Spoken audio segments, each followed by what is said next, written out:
This meeting is being recorded. Welcome. Thank you for joining us tonight. We have had a very special August, celebrating and acknowledging women in business. ORT Jet Cape Town empowers entrepreneurs in our community. We achieve this vision by focusing on our successful four-pronged approach: the mentorship program, business networking, entrepreneurial training, and business talks and webinar series. Currently, close to 60% of the entrepreneurs engaging with ORT Jet are women. This number has grown significantly over the last 10 years as more and more women are starting their own businesses. Well done to all of you, and to those who are thinking about it, go for it. Many of our passions become side hustles and slowly grow into a business. Tonight, we're going to hear from a young startup entrepreneur based in LA, California. I believe Jessica is a game changer and a disruptor. She is changing the landscape in a very competitive industry when she launched EveryCycle earlier this year. Alongside this, she also wants to redefine the narrative around this conversation, connecting women and their stories, all geared towards engagement and empowerment. Before I hand over to Jessica, I would like to ask you to please keep your microphones on mute and pop any questions or comments you have in the chat box, and we will address them at the end. I really hope you enjoy the conversation.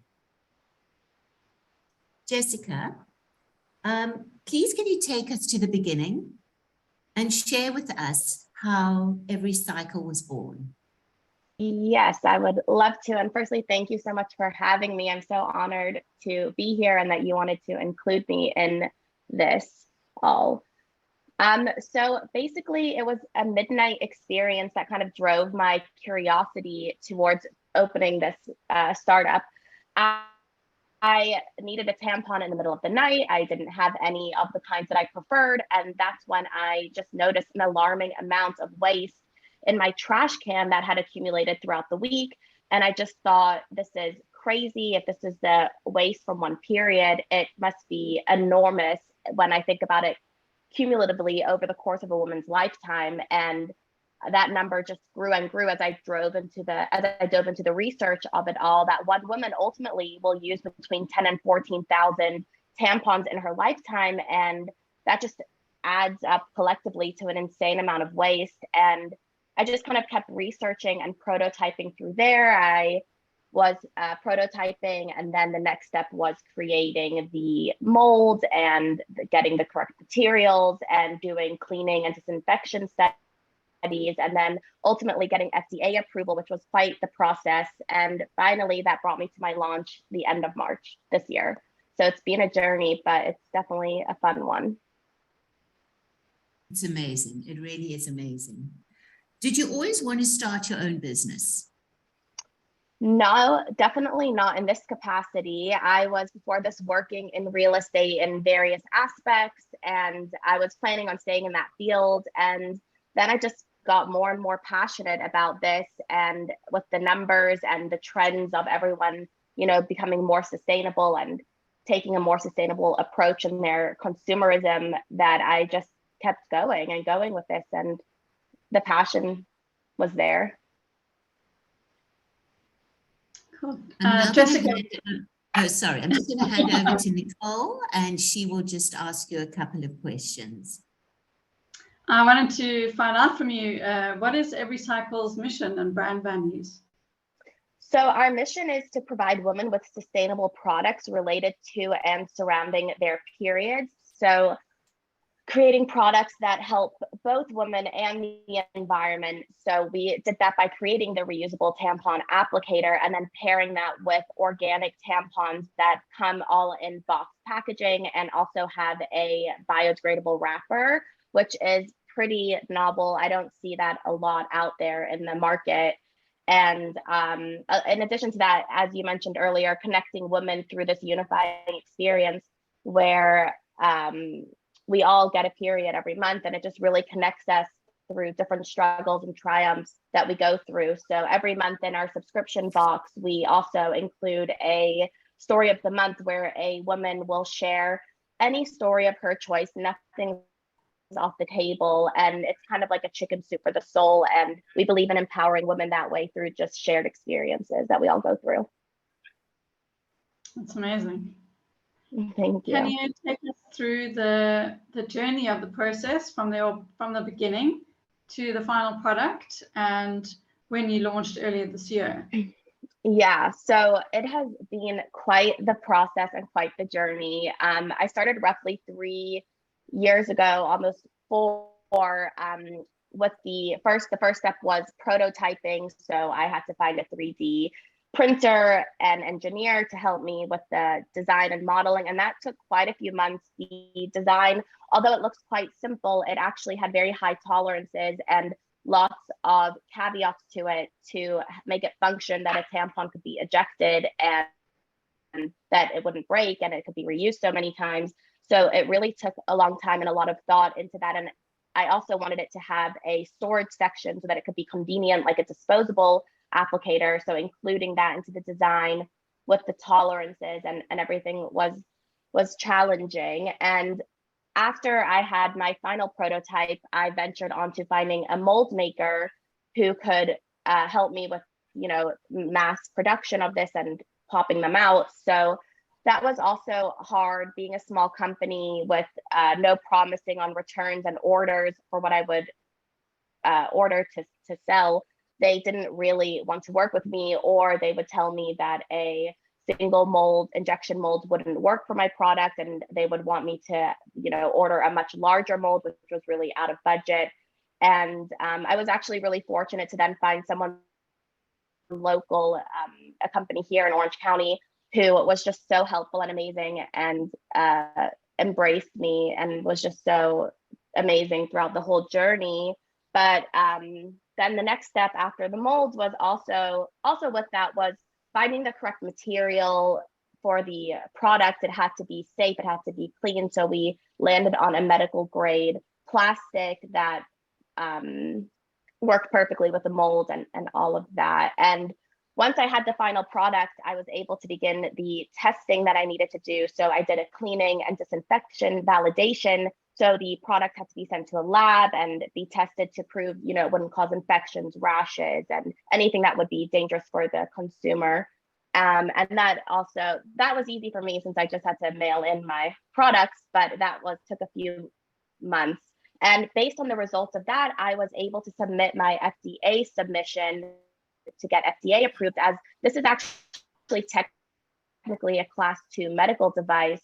And in America, we have 3 classes. So this was in the middle, fortunately for me. So it had a lot of work behind the scenes to get it approved. And then I got my FDA approval late last year, like in the fall here. So that was very exciting.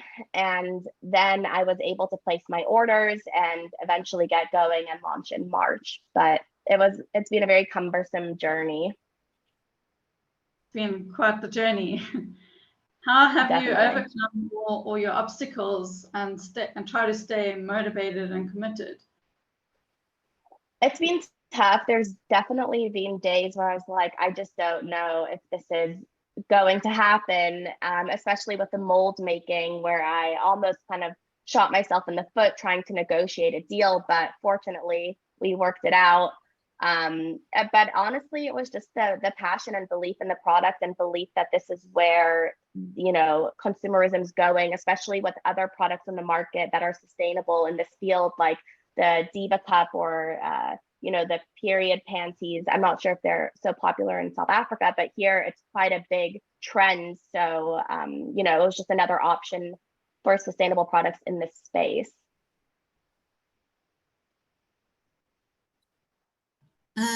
Jessica, has technology played a part in your journey in creating the product?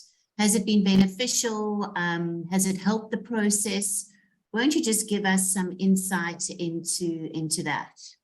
Yeah, absolutely. So it has played an instrumental part in this process.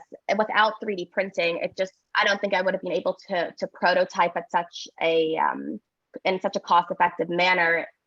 I would have had to create a mold, to do all this prototyping, and it would have been so expensive. And with 3D printing and that technology, it allows you to just really make such quick changes and turnarounds. So I would not have been able to do without that aspect of technology. So yeah, and with the prototyping, there were just so many changes and so many variations and so many prototypes that, thank God for that quick turnaround. My engineer was able to turn it around within just a couple of days. It's amazing. Very interesting. You talk a lot about sustainability and being environmentally friendly. I think that was a huge part of not only the fact that you needed to solve an issue for yourself in the middle of the night, but the fact that you were conscious of how much waste there is, and the buildup of the plastic and all the stuff that you kind of throw away.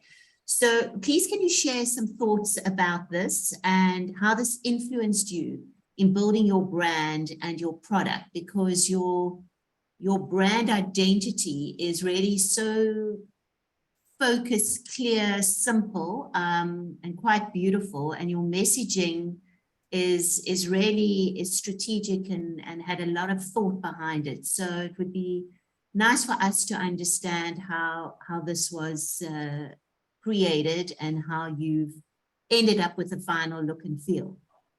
Yeah, totally. It's actually really funny. Just yesterday, my mom sent me I guess it was some story that I had to write in school in 2004. And it was titled My Dream. And the first paragraph it starts with, my dream for the community is to have everyone stop polluting. So I guess this has always subconsciously been a part of my identity. And it goes on to talk about pollution and the air and whatnot. So I guess it's always been within me, but I'm always like a less is more type of person. I don't like a lot of stuff. I don't shop in mass quantity and like clutter or like tchotchke things. Like, I'm just not attracted to those items. And just like through this journey, honestly, I've learned a lot. I also wasn't like a hyper aware consumer who wouldn't buy plastic products, but this has really just taught me so much about waste through this process, that I've also changed a lot of other habits of my own in this journey. And just also maybe living in LA, there's such a strong push for environmentalism, so that could have driven it further. But yeah, that there wasn't really like a huge strong sustainable push before this. It was just a slight interest, and then this really, through this process of learning, the waste push drove this much further.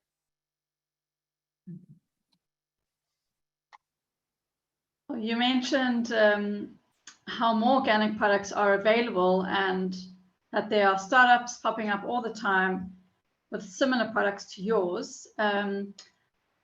Please, can you share how women's needs are evolving and how this is influencing what's happening in the US market? I think, it's definitely just with education and social media that people are able to, one person will say, like, look at this, look how wasteful this is. Here it started with the straws, how wasteful the straws are, and a big push on using reusable straws. And then it kind of bled into other aspects of life.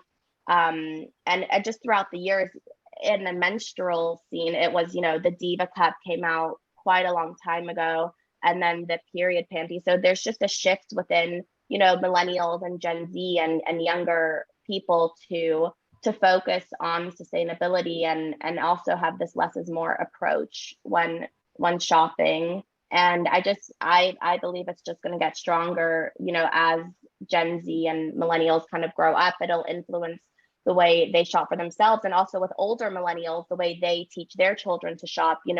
some people are in their late 30s, their daughters are now getting their own periods, and they will teach them only to use more sustainable options. So eventually these kind of like wasteful, heavily plastic, single-use plastic products could even phase out all together with time, and it will only be sustainable options.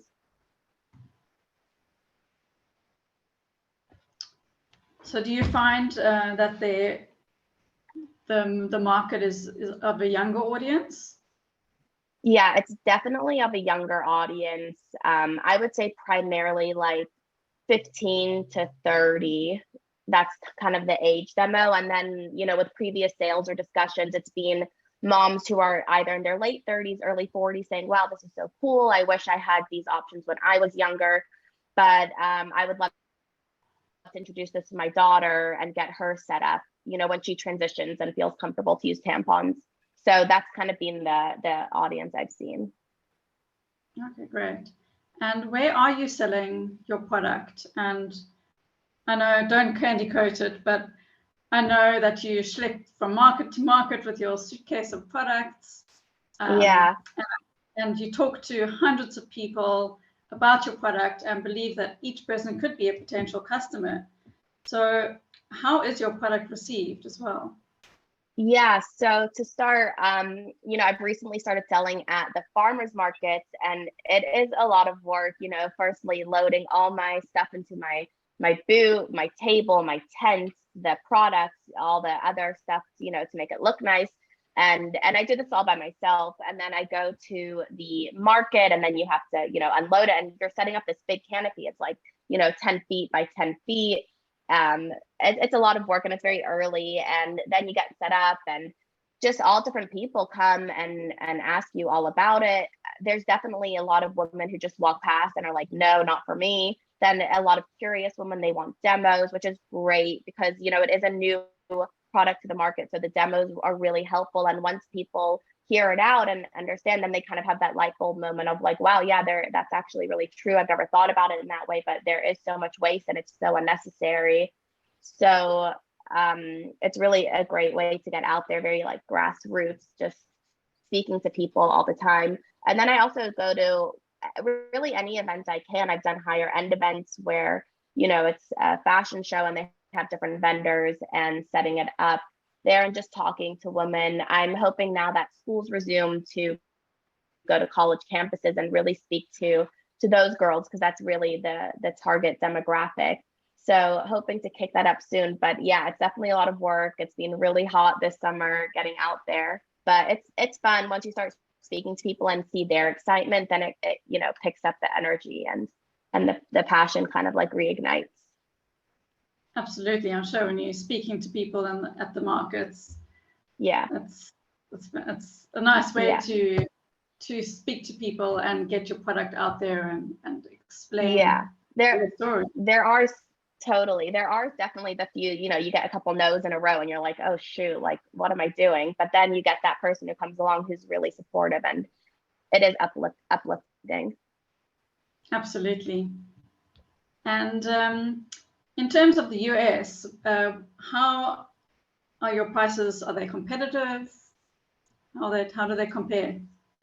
So they're definitely competitive with other premium brands. Obviously, you can go and buy a box of generic, Tampax, Kotex, whatever, super cheap at Costco. You get like so many of them.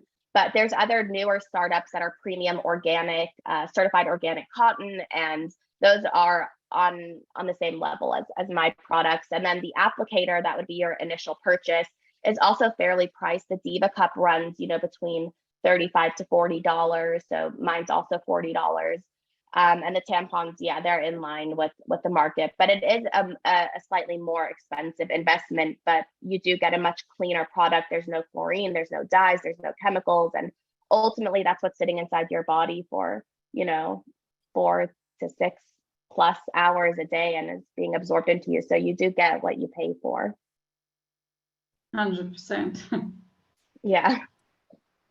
Jessica, as you know, ORT Jet empowers entrepreneurs through mentorship and networking.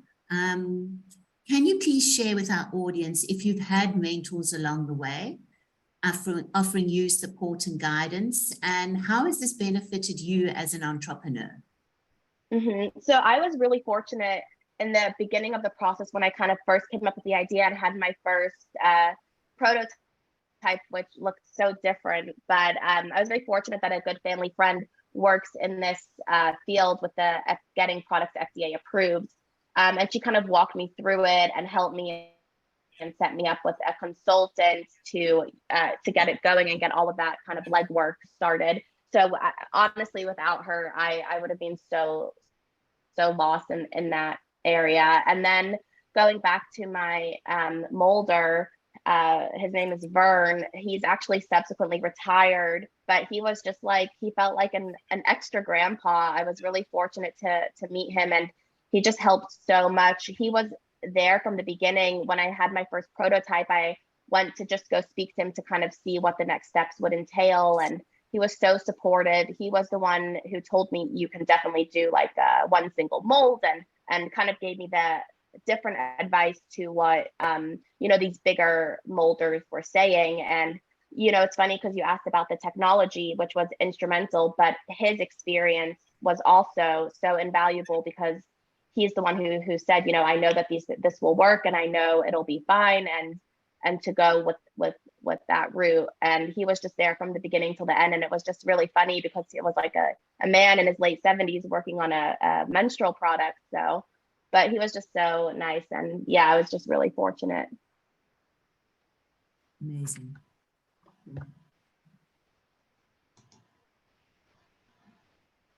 So we're now going to open up for questions from our audience. If anyone would like to pop a question in the chat box, I see there is one here, which I can read out to you, Jessica, and then I hope you're able to answer it. Everyone else, if you want to ask a question, you can unmute or just pop it in the chat box. Francine says, your product is very innovative and different from anything else on the market.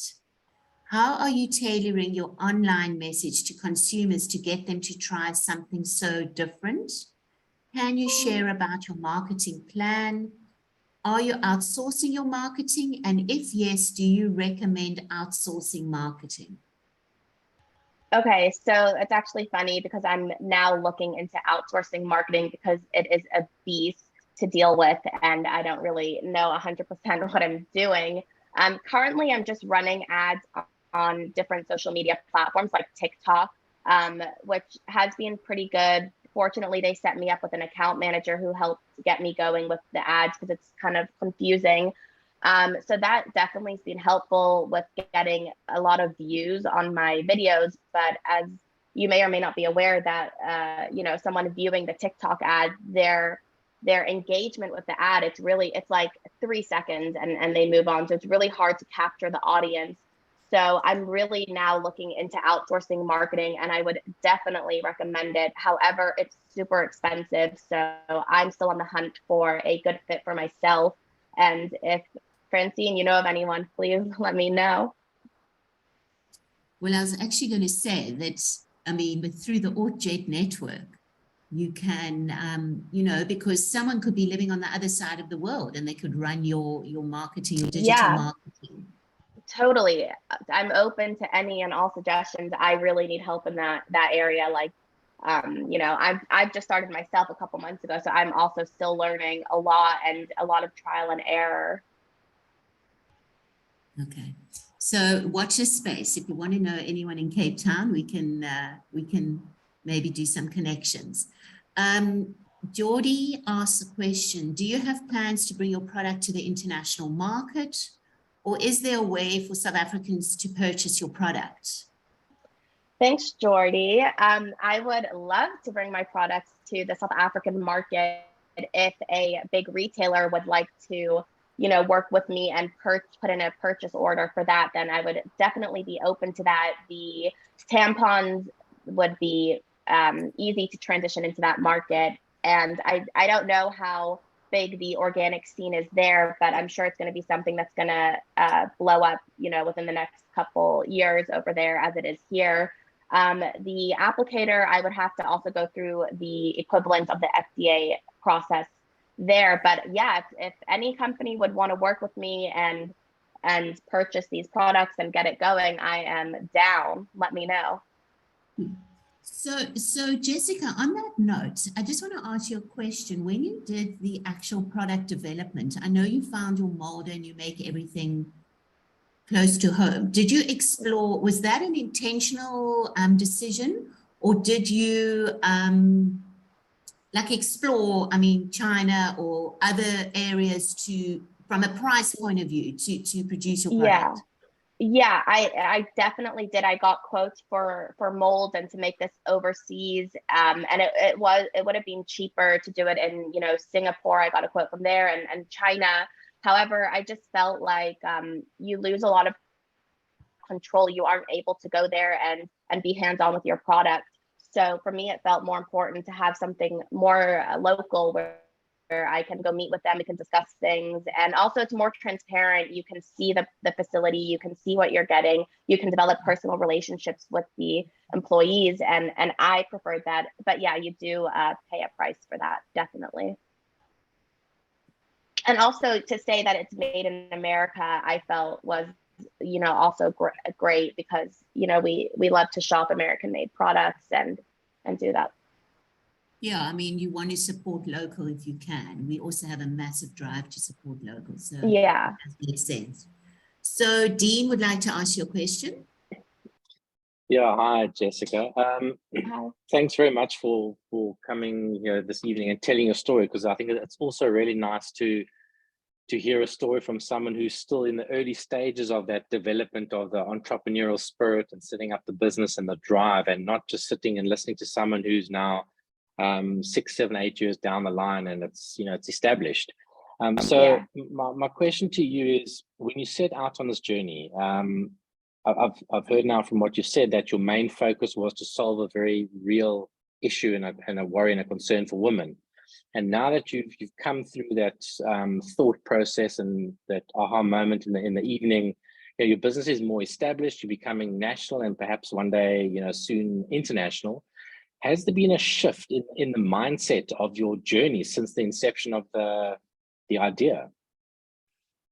In what way? A shift like From a shift from just an entrepreneurial spirit and an idea to thinking, hang on a second, I've got a business, my mindset now needs to shift to managing and running a business as opposed to just being this great entrepreneur in a product. Yeah, I mean, I throughout the whole process, I kept saying I can't wait until I'm on the market and I'll have different challenges to face, but it's really tough out here on the market. So I don't know, maybe the development was more fun than being on the market. But you know, it's so new and so fresh that I've still got so much to learn and so much to work through myself that it's definitely a shift. You know, the focus is a shift on getting it out there on marketing, and then, you know, making sure that everything's running smoothly and getting on other platforms. Like now I've also just launched on Amazon and looking for other wholesale options. You know, I met a girl at the market whose friend does, I don't know if you have it in South Africa, but it's little toothpaste tablets. So you don't have to use the plastic traditional toothpaste, you know, the paste. And it comes in tablets in a glass jar. So she was informing me that they're getting most of their business actually through wholesale on another platform of mine. So it's definitely changed. And you know, I'm looking at things like I've never heard of, never thought of, and being exposed to all new things and new ways of business that I really never knew about. I just assumed like this would be a direct to consumer product. Initially, I never really thought about wholesale, but you know, that could definitely be a route I would go down. Wholesale, private labeling my own product for other brands. I mean, that would be fantastic. So. Absolutely. Private label for other brands is quite genius. And also, there was something that you mentioned, I've forgotten it now, sorry, it will come back to me. There is a question here from ORT, a beautiful message. It is so inspiring to see a young woman have a dream and making it happen. You have given me food for thought, for sure. I also love how open you are, and I feel that your open way makes it so much more approachable for young girls. The question is, When you were starting, did anyone not get it? And did you have to keep making changes to the idea, or did it remain the same all the way through? Okay, so there were definitely people who do not get it. There are still people who do not get it. And there's still people who are just like, this is terrible, disgusting. It looks like a screw. And then you get on TikTok and you just get all sorts of trash comments. So yeah, there's always going to be that, you know, not every product is for every person.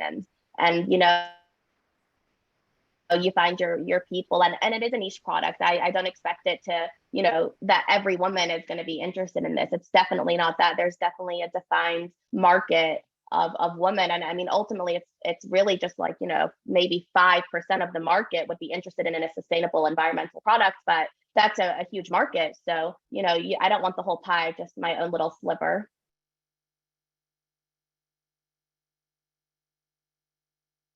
Thanks, Jessica. Mhm. Jennifer asked you a question around capital. How did you raise capital to start your business? Did you use Kickstarter, Indiegogo, or some other similar source? So that's a great question. Fortunately, I've been able to just privately fund this up until now, and now I am looking to raise capital. I have seen similar brands with a similar products as mine on Kickstarter and Indiegogo and all of these platforms. So it's definitely a good way to start for your, if someone's thinking of, you know, launching their own products and brands. It's definitely a great place to start. You know, I've reached out to some VC firms and I have not heard back. So it's really tough. So if there's a VC out there, hit me up. I remember my question. It was around, you know, in terms of your sales, is because there was questions around online and social media marketing, etc. So in terms of your sales at the moment, or generally, you know, like what is percentage is happening online versus directly? So it's mostly online, and it's also really random. You know, like I won't get an order for a couple days, then I'll get like back-to-back orders on Amazon, and it's super random. But also every time I go to an in-person event, I get sales. And I think it's just because it's such a new product that the demos are really helpful, and people have to, you know, understand the product and get it, and then they'll be interested in it. And say, I want to try it out, or, you know, I'm going to think about it, then they might order it later. But yeah, every in-person event I get sales, and obviously online, it's the bread and butter. Another question has come through from Francine. How have you or your vendors been impacted by the period product shortage? So it's funny. Actually, from what I heard, it was really only like Tampax that had a shortage. None of these other startups and, you know, more premium brands, my competitors, had these problems. We all had products from what I saw online and through social media and comments. So it wasn't really it was just the more mainstream brands, the bigger brands that for some reason had this problem. So we've reached all the questions in the chat box. So I'd now like to hand over to Nicole, who will make a few comments and then close off the event. Well, you have covered my question, but I wanted to ask you in closing, where do you see this going, and what is the future for every cycle? So I really see this going one of two ways, either in some fabulous buyout to a larger company, a Levi, take it, it's yours. That would be honestly fantastic. Or hopefully it'll take off and go somewhere, and then I kind of can expand into other aspects of a woman's journey, prenatal, postnatal, menopause, and, you know, it really just fits into our branding of being there for every cycle of a woman's life, and just keeping to add, you know, sustainable products to the brand. Build your brand. Yeah, build the brands and just make it about women's health and wellness, but in the sustainable, you know, with sustainability at the core. But honestly, who knows? I'll be going to the farmer's market again on Sunday. So, these are big dreams. Good luck with that. Thank you. Do you have any advice for anyone starting out?